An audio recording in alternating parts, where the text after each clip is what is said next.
Hi, dear bankers. Welcome to EduTab. This is JAB 10 MCQs a day series of IE and IFS. और आज हम करने वाले हैं मॉड्यूल सी का micro finance institutions and NBFCs that is non banking financial companies. तो इनसे related जो 10 MCQs हैं वो हम डिस्कस करेंगे। साथ ही मैं आपको बता दूं कि अगर आपको ये टॉपिक पहले रिवाइज करना है and then you want to start the MCQ, तो फिर उसके लिए एक लिंक वीडियो का आपको डिस्क्रिप्शन में मिल जाएगा संकल्प सीरीज की। वो आप एक बार देख सकते हो, उसमें कॉन्सेप्ट रिवाइज कर सकते हो और फिर आकर यहाँ पर क्वेश्चंस प्रैक्टिस कर सकते हो। साथ ही एक डॉक्यूमेंट हमने प्रिपेयर करी है जिसमें previous year questions, most important MCQs and most important topics आपको मिल जाएंगे। आप वो भी देख सकते हो from the link given in the description. It's a free of cost document and it will help you a lot with your preparation, तो do check it out.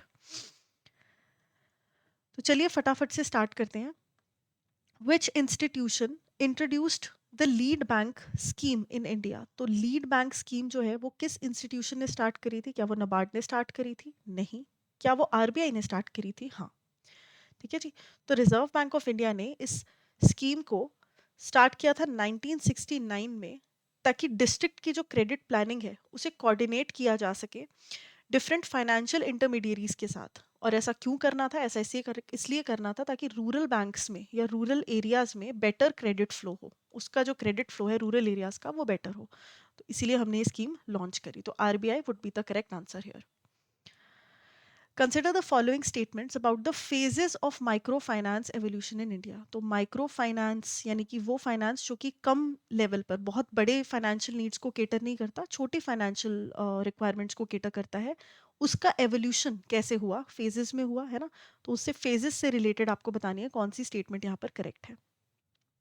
The first phase is focused on rural credit through cooperative institutions. ये बिल्कुल सही बात है। Pre independence era में जो focus था वो यही था कि रूरल क्रेडिट बढ़ाया जाए, लेकिन कोऑपरेटिव इंस्टीट्यूशंस की मदद से बढ़ाया जाए। सेकेंड फेज जो 60s से 90s तक चला, 1960s से 1980s तक का जो फेज था, उसमें था लीड बैंक स्कीम जो आपकी लॉन्च हुई, RRBs और सेल्फ हेल्प ग्रुप्स, ये काफ़ी ज़्यादा एमर्ज हुए। तो सेकेंड फेज भी करेक्ट है। एंड थर्ड फेज जो है it was marked after 1990s, जो 90s के बाद का टाइम था, आफ्टर हमारे जो LPG रिफॉर्म्स आ गए थे। तो यहाँ पर जो SHG है एंड बैंक लिंकेज प्रोग्राम, ये लॉन्च कर दिया गया था नबार्ड के द्वारा। तो ये तीनों ही स्टेटमेंट्स बिल्कुल करेक्ट हैं। Option A would be the correct answer. Regarding self help groups, consider the following statements. तो जो सेल्फ हेल्प ग्रुप्स बनाए जाते हैं when it comes to micro financing, उससे रिलेटेड कौन सी चीज़ें यहाँ पर करेक्ट हैं आपको बताना है। ये टिपिकली 10 से 20 मेंबर्स का एक ग्रुप होता है जो कि almost same social economic background से आते हैं। ये बिल्कुल सही बात है। All members must belong to the poverty, below the poverty line group, है ना। तो ऐसा नहीं है सारे के सारे बिलो पावर्टी लाइन हो, ऐसा ज़रूरी नहीं है। प्रेफरेबल है बट कंपल्शन नहीं है। कुछ सेक्टर जो है, कुछ परसेंटेज जो है, approx 20% that can be APL also, above poverty line people. ठीक है। तो ये is not entirely correct. Option 2 is not entirely correct. Government savings are use to meet the emergency needs and can be lend internally. Group saving, sorry, not government savings but group savings can be used. ये बिल्कुल सही बात है। Self help groups का concept ही होता है कि कुछ लोग जो कि सेम बैकग्राउंड से बिलोंग करते हैं, सेम तरीके की प्रॉब्लम्स को झेल रहे हैं, या सिमिलैरिटी उनमें बेसिकली कुछ होती है, देन दे कम टुगेदर और एक दूसरे की फाइनेंशियल रिक्वायरमेंट्स को केटर करते हैं, एक पूल ऑफ फंड्स बनाते हैं, उसमें पैसा डालते हैं, जिसको ज़रूरत है इमरजेंसी के टाइम पे वो निकाल सकता है और बाद में वो डाल सकता है, रिटर्न कर सकता है अपने ग्रुप को पैसा। पीयर प्रेशर यहाँ पर काफ़ी होता है, तो रिटर्न्स जो है, मतलब लोग जो है पैसा रिटर्न कर देते हैं क्योंकि नोन लोग हैं, है ना, छोटा सा गाँव है, आसपास के लोग हैं, एक दूसरे को जानते हैं, तो पीयर प्रेशर में उस चीज़ की रिकवरी भी हो जाती है। बीच में दिक्कतें भी आई इस चीज़ से रिलेटेड, लेकिन उसमें वो डिटेल एक चैप्टर का वो है, उसमें नहीं जाएंगे। बट MCQ से रिलेटेड आपको इतना याद रखना है कि it is a group saving concept.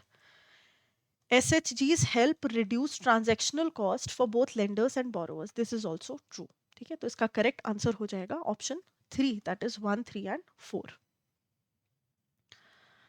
What is the typical saving to loan ratio under the SHG bank linkage program by NABARD guidelines? तो ये आपको याद रखना है। 1:1 to 1:4 ये जो है, ये बेसिक इसका रेशो जो है हो सकता है सेविंग्स लिंक्ड प्रोग्राम का। ठीक है, सो ऑप्शन सी। बट ये डिपेंड करता है ग्रुप की मेच्योरिटी एंड रीपेमेंट रिकॉर्ड के ऊपर भी, कि 1:1 रहेगा या 1:4। तो ये ग्रुप मेच्योरिटी, कि कितना पुराना है आपका ग्रुप, एंड रीपेमेंट रिकॉर्ड्स क्या रहे हैं, उस पर डिपेंड करता है। Which of the following statement about a non-banking financial company is correct? ठीक है, तो नॉन बैंकिंग फाइनेंशियल कंपनी के बारे में इसमें से कौन सी स्टेटमेंट करेक्ट है आपको बताना है। NBFCs can issue checks drawn on themselves? No. देखो, NBFC is not a bank. It performs banking functions at times similar to banking functions, but it is not a bank. तो cheque clearing वाली जो सुविधा है इनके पास नहीं होती। They can not borrow funds from RBI, they are not part of payment and settlement scheme. तो ये तीनों बोल रही हैं कि ऐसा है, तो इसलिए तीनों स्टेटमेंट्स इनकरेक्ट है। करेक्ट क्या है? D, because NBFCs can not issue cheques on themselves not borrow from RBI। So D would be the correct answer. Which of the following is mandatory condition for NBFC to commence business? अब देखो, NBFC ना नाम से ही है, non banking financial company, तो जब भी किसी के आगे कंपनी लग गया, पहले तो उसको कंपनीज एक्ट के प्रोविजन फॉलो करने हैं। कंपनीज एक्ट कौन सा? 1956, later amended as 2013। Second of all, it has to be registered. जैसे मेरा और आपका बर्थ सर्टिफिकेट है ना, वैसे कंपनीज का रजिस्ट्रेशन सर्टिफिकेट होता है, वो हमेशा लेना है। That is the birth certificate of any company. किसने बोला ऐसा? कंपनीज एक्ट ने बोला है। तो सर्टिफिकेट ऑफ रजिस्ट्रेशन लेना is a must. Second, minimum उसकी नेट ओन्ड फंड्स की कैपिटल रिक्वायरमेंट्स क्या है? तो नेट ओन्ड फंड्स होने चाहिए 2 करोड़ के NBFCs के पास। तो ये लिमिट्स आपने याद रखनी है, COR भी होना चाहिए एंड 2 करोड़ के नेट ओन्ड फंड्स होने चाहिए। ठीक है, तो B is the correct answer. और ऐसा किसने बोला है कि 2 करोड़ के फंड्स होने चाहिए और सर्टिफिकेट ऑफ ये होना चाहिए? ये बोला है section 45IA of the RBI act. क्योंकि बैंकिंग वाले काम कर रही है ना ये, तो इस पे रेगुलेशंस किसकी एक्सक्यूज मी लगेंगी? RBI एक्ट की लगेंगी। ठीक है जी, तो section 45IA tells about the NBFC की requirement. So B is the correct answer here. Consider the following statements about NBFC regulators.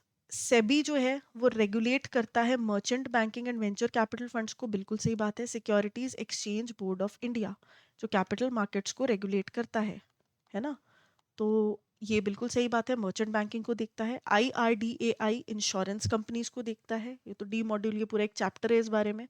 MCA Nidhi companies and mutual funds, mutual benefit companies को देखता है। And NHB national housing board housing finance institutions को देखता है। तो ये चारों ही correct है, option D would be the correct answer.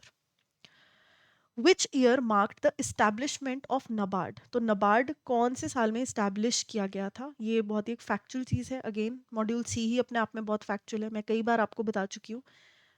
चीज़ों के नाम, कॉन्सेप्ट के मीनिंग्स एंड जो उनसे बेसिक इन्फॉर्मेशन रिलेटेड है वो याद रखनी है, जितनी रह जाए उतना बढ़िया। ठीक है, तो पहले आप डी मॉड्यूल करोगे रिवाइज, फिर B module, then A and then last में सी। वेटेज कम है, फैक्चुअल इन्फॉर्मेशन बहुत ज़्यादा है, तो एंड में जाते जाते जितना टाइम बचा है, सी मॉड्यूल के फैक्ट्स याद करते रहो करते रहो करते रहो, जितने मैक्सिमम याद हो जाए उतना बढ़िया है ना। प्रायोरिटी लेकिन ऐसा नहीं है कि बस इसी के फैक्ट्स को याद करने पे देनी है।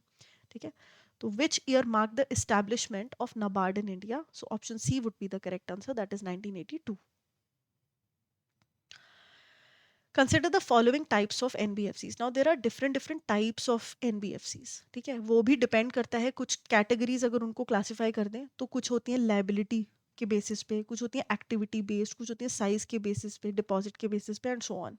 ठीक है, तो हमने यहाँ पे बताना है कि ये जो कंपनीज दी हैं, asset finance companies, loan companies, infrastructure finance companies, systematic important core investment companies, ये कौन से क्लासिफिकेशन से बिलोंग करती है? तो इसका आंसर है कि एक्टिविटी बेस्ड है।